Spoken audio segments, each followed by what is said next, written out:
Estamos de volta com o Gazeta Entrevista e hoje a conversa nos dois primeiros blocos do programa é sobre o transtorno do espectro autista, ou como bem disse Aldemar Cândido Filho, que é médico e presidente da ONG Blue Angel, do universo autista, né? Me parece que é uma expressão que abarca melhor o tamanho do desafio. E ficou uma pergunta em aberto, vamos dividir a tela. Existe a possibilidade de que o autismo seja uma escadinha para problemas mais graves? Aí me ocorreu o problema da esquizofrenia. Existe isso? E como que as pessoas podem lidar com isso, né? Porque aí a coisa começa a ficar bem mais complicada. Eu sei que vocês não gostam que nós utilizemos, pelo menos eu percebo uma certa antipatia da classe médica, de usar graus para autismo, né? Um grau 1, grau 2, ou então um grau elevado. Parece que há uma certa antipatia em relação a isso. Vocês gostam de falar a respeito do universo autista, do transtorno do espectro, mas a gradação vocês não são muito simpáticos, me parece. Me corrija se eu estiver errado, por favor. Na verdade, quem segue à risca a ciência, que está em constante mudança e evolução, na parte médica, mais propriamente dita, a gente vai mudando as terminologias, as nomenclaturas de acordo com a ciência avança. Então, assim, essa questão de graus e também de formas, que dizia leve, moderada, severa, chegou-se à conclusão que indivíduos que anteriormente eram classificados como leve apresentavam alguns sintomas de graus considerados altos ou severos. E percebeu que é uma grande mistura. O que é considerado leve, de leve não tem nada, né? Então não faz sentido mais seguir com a questão dos graus baixos ou de leve, né? O próprio CID, que é o Código Internacional de Doenças, atualizou e engloba dentro do que eles dizem atualmente, que é transtorno global do desenvolvimento. Então, assim, eu particularmente não me incomodo. Para mim a nomenclatura, a forma de se expressar é indiferente. Se fizesse algum diferencial no tratamento e no prognóstico, na evolução da criança, bem, mas se não, né, da mesma forma que alguns pais, algumas famílias não gostam que falem doença, outros não gostam que falem deficiência, outro transtorno, condição, isso para mim é indiferente. Eu sou muito prático e eu quero resolver alguns comportamentos inadequados das crianças, eu quero que elas evoluam. O meu ponto particular é isso. E respondendo direto a tua pergunta em relação ao autismo e à esquizofrenia, não só a esquizofrenia, né? Nós falamos sobre isso na parte das comorbidades. O autismo, ele nunca vem só. Geralmente, ele nunca vem só. Se você for ler uma literatura básica hoje, que com o acesso da informação via celular, via redes sociais, a internet de uma forma geral, você vai encontrar, é muito comum.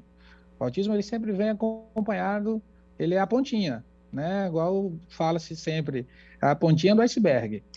Ele vem sempre, é muito comum, está acompanhado da esquizofrenia, pode ser TDAH, o TOD, que é o transtorno positivo desafiador, até juntamente até mesmo com o síndrome de Down, né? Enfim, transtornos depressivos, de ansiedade, é muito comum. Dado que os genes alterados, eles atuam negativa e diretamente no comportamento das crianças, certo? Então, vale a pena também ressaltar e tornar público cada vez mais a questão dos mitos que surgem em relação ao autismo, desde o tratamento à causa. Ótimo. Né? As medicações usadas hoje em dia com crianças autistas, pessoas autistas, tratam sintomas. Sintomas, não trata o autismo. O tratamento, como a gente sempre vem falando, é diferenciado, é individualizado, é muito específico. Porque você ouve por aí no dia a dia que o autismo tem pega, o autismo transmite, o autismo é infeccioso, É. trata com óleo de avestruz, com mel de abelha, com mais não sei o quê.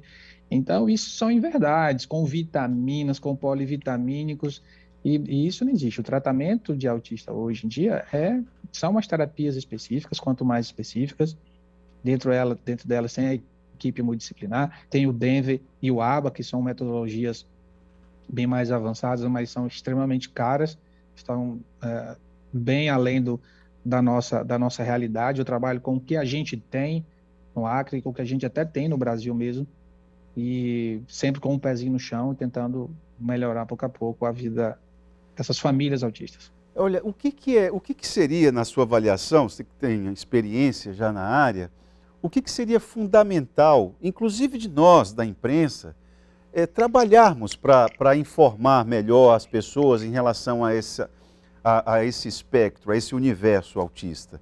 Porque, por exemplo, as formas de identificar ou de desconfiar de que a criança tem um comportamento diferenciado, me parece que é algo assim, o mais imediato, né, que a gente consegue comunicar. Isso, exato. Mas o que é mais importante, a partir disso, que nós temos que martelar para que a gente qualifique mais esse debate? Eu vejo assim, o primeiro passo são os pais, né? Eu e você, que convive, que suspeita, que procure o quanto antes a avaliação de um médico, que ele possa fazer a investigação e chegar ao diagnóstico ou não. Digo ou não porque lá fora, nos países de primeiro mundo, já trabalham da seguinte forma: suspeitou, tratou. Não se espera fechar laudo, ter o laudo definitivo para tratar. De uma forma geral, algumas pessoas têm que entender, a imprensa, vocês podem fazer um papel fundamental, de pessoas que estão dentro do espectro autista podem ter uma vida normal. O mundo está cheio de autistas, cheio, trabalhando em inúmeras funções.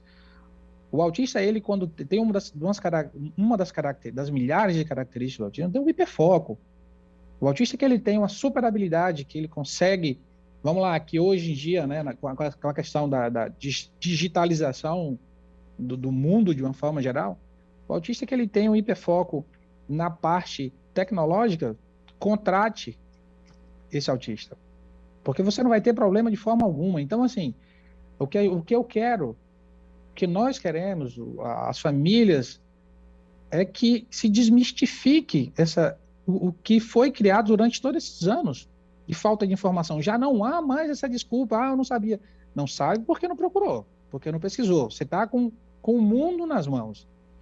Então, assim, você usou o exemplo do Anthony Hopkins. Existem várias outras pessoas no Brasil, famosos, anônimos, que estão andando por aí, estão trabalhando. Então, aquela história que era, como você bem colocou, que era discriminado, que as expressões e palavras usadas muito na nossa região, aquele menino é doidinho, aquele menino é meio abestado, aquele menino aquilo, cara, isso não existe mais. Espera aí, na atualidade, no momento que nós vivemos, de acesso de informação na palma da mão, não dá mais para tolerar isso, né? Então, o autista, ele pode se desenvolver, ele pode trabalhar. Aqui no Acre eu conheço inúmeros autistas adultos e funcionais que estão por aí, que estão trabalhando, advogados, médicos, engenheiros, em todas as categorias, em todas as áreas. Então, assim, o autista, em alguns casos, ele consegue se desenvolver totalmente e ter uma vida produtiva como uma pessoa considerada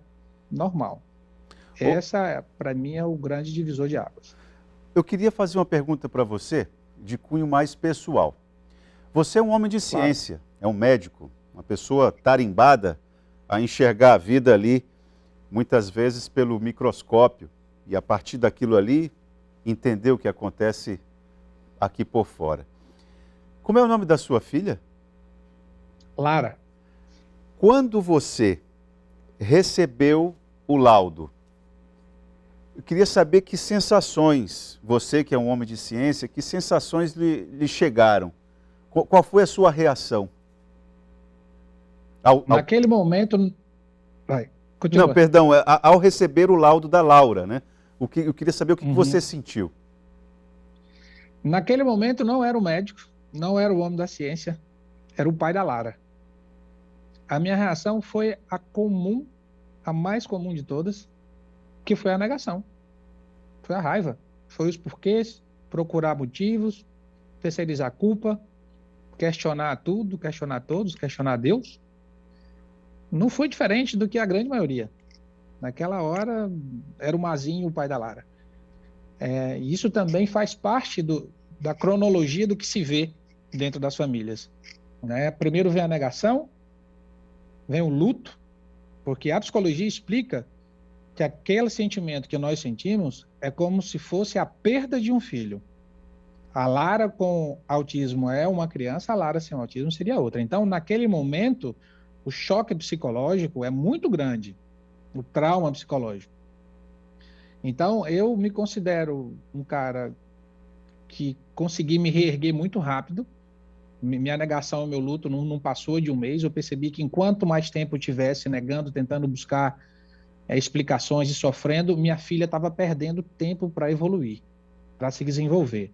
Então, isso é muito comum. Negação, luto, e quando vem a dita aceitação, que é um termo que a gente que usa, né, que não necessariamente explica ou exemplifica isso de uma forma correta, mas que você entende que enquanto eu estiver sofrendo, enquanto eu estiver chorando, enquanto eu estiver questionando, a minha filha está ali, o tempo está passando. Então não foi igual, não foi diferente. E quando eu percebi que eu consegui me reerguer, minha vida virou a chave totalmente. Hoje eu tenho uma vida muito tranquila, minha filha se desenvolve muito bem, graças a Deus. E foi isso que me fez sair do rumo que eu tinha traçado para mim na minha carreira médica e entrar de corpo e alma na causa autista. Me parece que em boa medida, principalmente no início, quando se identifica o problema, quando se identifica a situação, a gente tem que cuidar mais de formar e de apressar a formação dos pais, né? A educação dos pais para uma reação à altura do que a criança precisa, né? Tanto na reação, na aceitação, quanto no preparo para conduzir os tratamentos minimamente em casa. O Dr. Carlos Gadia é um neuropediatra famosíssimo, brasileiro, gaúcho, radicado na Flórida há mais de 35 anos, que inaugurou a primeira clínica especializada para tratamento de crianças autistas do sul da Flórida, Miami Hospital Children, alguma coisa nesse sentido. Ele inaugurou e se aposentou depois de 30 anos dentro desse hospital. Ele é uma sumidade no assunto. E nas minhas buscas desesperadas atrás do melhor para minha filha, eu tive a oportunidade de conversar com o Dr. Carlos Gadia, lá nos Estados Unidos, na Flórida, há um ano e meio atrás. E numa conversa num bate-papo muito descontraído, um cara sensacional, parou para nos ouvir, e ele disse isso: Mazinho, nunca deixe de tratar, de conversar, de capacitar minimamente os pais.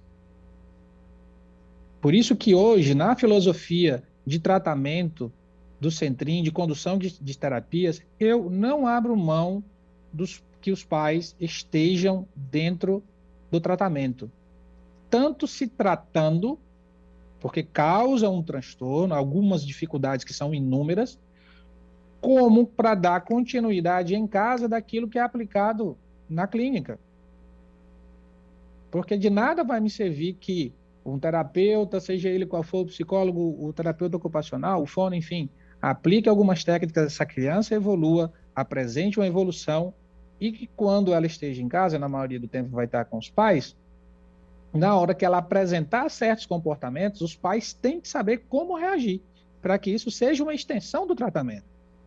Né? Infelizmente, agora, o outro pilar que a gente usa também e considera muito, que é a escola. Hoje a gente está com esse período atípico por causa da pandemia, não estamos conseguindo atuar dentro da escola. Porque quando há um alinhamento entre os três principais, considerado pela minha equipe, pelas pessoas que compartem da minha ideia, da nossa forma de tratamento, estão alinhados, família, terapias e escola, a probabilidade de evolução dessa criança Aumenta. é muito maior. Sem dúvida, Então, sem dúvida. E isso nós temos catalogados, né? Mazinho, eu queria agradecer a tua participação aqui no Gazeta Entrevista, nosso tempo acabou.